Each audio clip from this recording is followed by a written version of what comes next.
The most abundant repertoire of masterpieces has been created for the string quartet. In fact, quintets, sextets, septets, octets are simply outgrowths of the string quartet.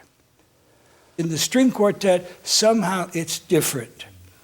And Arnold maybe can tell us the ways in which it is different. You know, when you talk about what humans do, there are two sort of things that I think of as major human endeavors, and that is the sort of heroic thing of doing something on your own. And then, so that if you play a cello suite on your own, that's a kind of heroic, rugged individualist thing, or a piano sonata, or a piano recital, which to me is an incredibly scary thing to contemplate. And the other thing, though, is to do something together, to do something as a group endeavor. I mean, we got to the moon because we did something as a group, and all kinds of, most of the things we do really aren't individual, they're group efforts. And I think the string quartet is the honed down essence of a group. It's got everything that one needs in music, but nothing in excess. It's all the meat and none of the fat, or it's the atom to the molecule, all these expressions which don't come very close to describing the sense of the sheer, pure essence of music.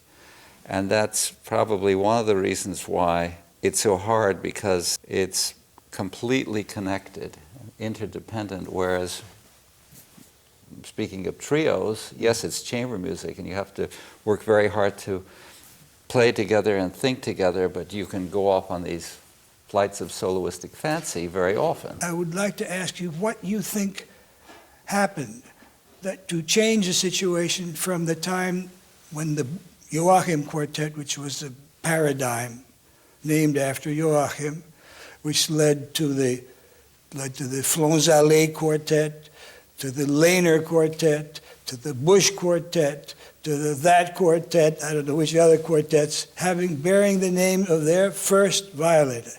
How that changed and what made it change? Well, imagine what I heard that Joachim did. He would go to another country and pick up 3 other people on occasion, and that would be the Joachim String Quartet. And I mean, just imagine doing that. It would be unheard of today. But you had the idea of a very powerful personality, musical personality, and 3 acolytes. And that was the Busch Quartet. The Busch Quartet was a wonderful quartet, but there was no question who the boss was. That's right. And you heard it on records. It wasn't just he was always predominant. And I think now, if you would name a quartet after one of the members of the group, a lot of eyebrows would be raised, certainly. You wouldn't do that nowadays because it's not in the spirit of how we perceive chamber music to be. It is quite miraculous that the string quartets who are successful artistically nowadays can still come up with one voice. This is not music by committee. Although the rehearsals are, but the result is not. No, it mustn't be. It couldn't be a good quartet. Whereas when it was someone like Busch, it was easier to understand. It was, his performance, and unfortunately for him, he needed 3 other people to bring it about, so he hired them. And they followed that exactly. I just heard a concert by the new incarnation of the Tokyo String Quartet, and the middle voices are still the same, Kikuei Ikeda and Kazuo Isamura. And it still sounds like the Tokyo Quartet because of the middle voices. So What about the upper voices? They've changed. They've gone through 3. Upper and lower. Upper and lower have gone through 2 or 3 changes. But I was amazed at how it actually retains its Tokyo String Quartet-ness by the inner voices that have remained the same. In a funny way, even though the string quartet is the summum, supposedly, of chamber music, it's probably not such. I think the sextet, which we have here, is much more of chamber music. You have 6 individuals playing, and you're not aware of the 6 individuals. They're really, it's such, there's something about the string sextet sonority that, while each one is an individual, they're all really part of a team, all going to the moon. The string quartet It's so scary in a sense, because it is Don't so make such a face when you say that. scary. The word scary. Here in the library, the Budapest Quartet was the first official quartet of the Library of Congress. They considered themselves the first truly democratic string It was quartet. once. I don't know whether it was actually true, but they were certainly the most famous of the first democratic. It was formed, I believe, in 1932 or 33.